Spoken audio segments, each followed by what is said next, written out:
بسم اللہ الرحمن الرحیم۔ غلاموں پر قریش کے مظالم اور حضرت ابوبکر صدیق رضی اللہ تعالیٰ عنہ کی داد رسی۔ دعوت اسلام کے اس پرآشوب دور میں حضرت ابوبکر صدیق رضی اللہ تعالیٰ عنہ حضرت صلی اللہ علیہ وسلم کے دست راست اور قوت بازو تھے، جنہوں نے زندگی کا ہر سانس دعوت ربانی کی نشر و اشاعت اور اس کے استحکام و تقویت کے لیے وقف کر رکھا تھا۔ ایک طرف وہ ناموران قریش کو، جیسا کہ اوپر گزر چکا ہے، کھینچ کر اسلام کی طرف لاتے تھے، اور دوسری جانب ان غریب و بے کس غلاموں کی داد رسی اور گلو خلاصی اپنے مال سے کرتے تھے، جو دعوت حق کو قبول کر لینے کے جرم میں قریش کے ظلم و ستم کا سب سے بڑا نشانہ تھے۔ ہم نے ان غلاموں کے حالات غلامان اسلام میں تفصیل سے لکھے ہیں۔ درج ذیل میں ان کے نام مختصر تعارف کے لکھے جاتے ہیں۔ حضرت بلال حبشی رضی اللہ تعالیٰ عنہ اسلام کے سب سے پہلے مؤذن ہیں، اور کیا عجب بات ہے کہ ارباب سیر نے انہی کے متعلق لکھتے ہیں، اول من اظہر الاسلام، یہی سب سے پہلے شخص ہیں جنہوں نے اپنے اسلام کا اظہار کیا۔ نسلاً حبشی اور امیہ بن خلف کے غلام تھے۔ امیہ ٹھیک دوپہر کے وقت جب عرب کی زمین آگ کا توا بن جاتی تھی، حضرت بلال رضی اللہ تعالیٰ عنہ کو اسی توے پر لٹا دیتا اور پھر پتھر کی ایک چٹان سینے پر رکھتا کہ جنبش نہ کر سکیں، اور ان سے کہتا کہ اسلام سے توبہ کرو، ورنہ اسی طرح تڑپ تڑپ کر مر جاؤ گے۔ لیکن بائی ہمہ حضرت بلال رضی اللہ تعالیٰ عنہ فرماتے، احد احد، خدا ایک ہے، خدا ایک ہے۔ اب یہ شقی آپ کے گلے میں ایک رسی باندھ کر چھوکروں کے حوالے کرتا، جو اس حالت میں ان کو شہر میں گشت کراتے پھرتے، لیکن اس عالم درد و کرب میں بھی زبان پر نعرہ تھا یہی احد احد۔ حضرت ابوبکر صدیق رضی اللہ تعالیٰ عنہ نے جب یہ مظالم دیکھے تو امیہ بن خلف سے حضرت بلال رضی اللہ تعالیٰ عنہ کو خرید کر اللہ کے لیے آزاد کر دیا۔ حضرت عمر فاروق رضی اللہ تعالیٰ عنہ نے فرمایا، حضرت عمر فاروق رضی اللہ تعالیٰ عنہ فرمایا کرتے تھے، حضرت ابوبکر سیدنا و عتیق سیدنا ابوبکر ہمارے سردار ہیں، اور انہوں نے ہمارے سردار کو آزاد کیا۔ عامر بن فہیرہ، طفیل بن عبداللہ، جو حضرت سیدہ عائشہ صدیقہ رضی اللہ تعالیٰ عنہ کے اخیافی ماں شریک بھائی تھے، ان کے غلام تھے۔ حضرت بلال رضی اللہ تعالیٰ عنہ حضرت عمار اور حضرت مصعب بن عمیر کے ساتھ عامر بن فہیرہ رضی اللہ تعالیٰ عنہ نے بھی اسلام قبول کیا، اور ان کو بھی سخت شدائد و مصائب کا سامنا کرنا پڑا، لیکن یہ اسلام پر مضبوطی اور استقلال کے ساتھ جمے رہے۔ حضرت ابوبکر صدیق رضی اللہ تعالیٰ عنہ کو ان حالات کا علم ہوا تو ان کو بھی خرید کر آزاد کیا۔ ان کا ذکر آگے ہجرت مدینہ کے سلسلے میں بھی آئے گا۔ حضرت ابو فقیہ قبیلہ ازد سے تعلق رکھتے تھے، صفوان بن امیہ کے غلام تھے۔ اسلام کی صدائے کفر شکن مکہ میں بلند ہی ہوئی تھی کہ حضرت بلال رضی اللہ تعالیٰ عنہ اور حضرت صہیب رضی اللہ تعالیٰ عنہ کی طرف فوراً مسلمان ہو گئے۔ ان پر سخت مظالم کیے جاتے تھے۔ صفوان آتش خیز دوپہر میں تپتے ہوئے ریت پر منہ کے بل اوندا لٹا دیتا اور پھر کمر پر ایک بھاری پتھر رکھ دیتا کہ جنبش نہ کر سکیں۔ حضرت ابو فقیہ رضی اللہ تعالیٰ عنہ تاب نہ لا کر بے ہوش ہو جاتے۔ اس بدبخت کو پھر بھی رحم نہ آتا، اسی حالت میں پاؤں میں بیڑیاں ڈال کر ان کو گھسیٹتا پھرتا۔ ایک دن صفوان نے حضرت ابو فقیہ کو گرم ریت پر ڈال کر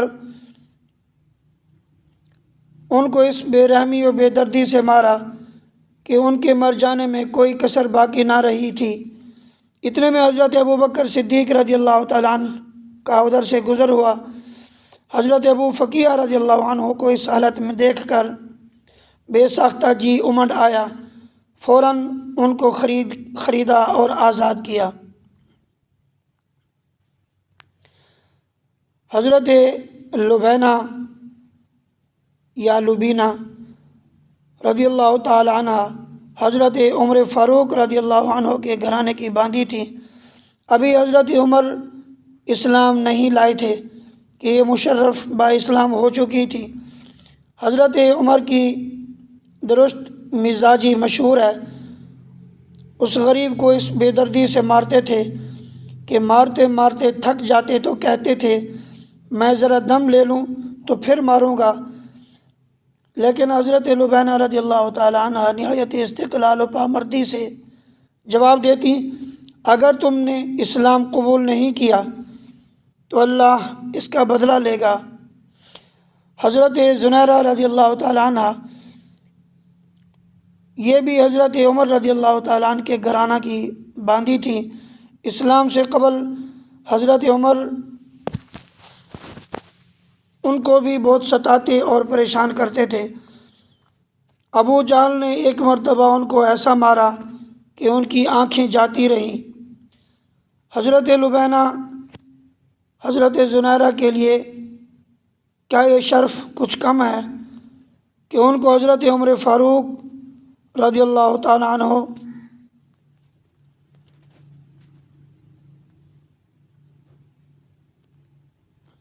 ایسے اپنے آقا پر بھی قبول اسلام کے معاملے میں تقدم حاصل ہے۔ حضرت ابوبکر رضی اللہ عنہ کو ان غریبوں کے مصائب و شدائد کا علم ہوا تو ان کو بھی خرید کر آزاد کر دیا۔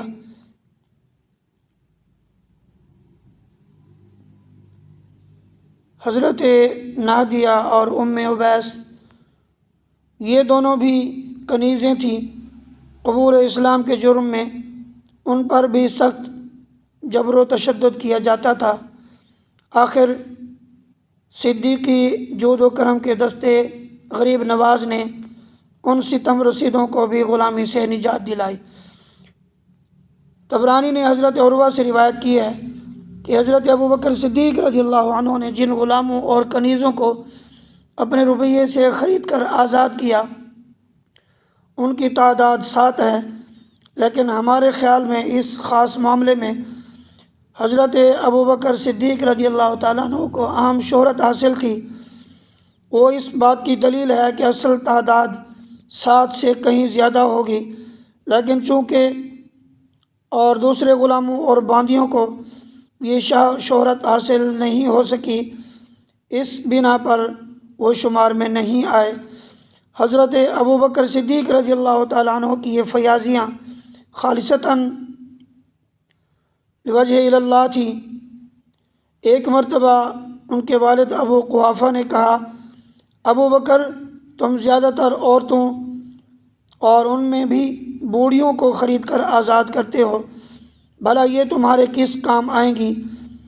اگر ان کے بجائے تم تندرست و توانا غلام مردوں کو خرید کر آزاد کرو تو کبھی وقت پڑنے پر وہ تمہاری مدد بھی کر سکتے ہیں۔ حضرت ابوبکر نے کہا ابا میں تو یہ سب کچھ انعام خداوندی حاصل کرنے کے لیے کرتا ہوں۔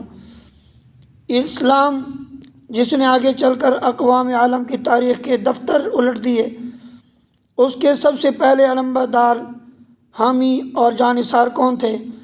یہی چند غلام اور کنیزیں جن میں سے کئی ایک پروردہ احسان صدیقی تھے۔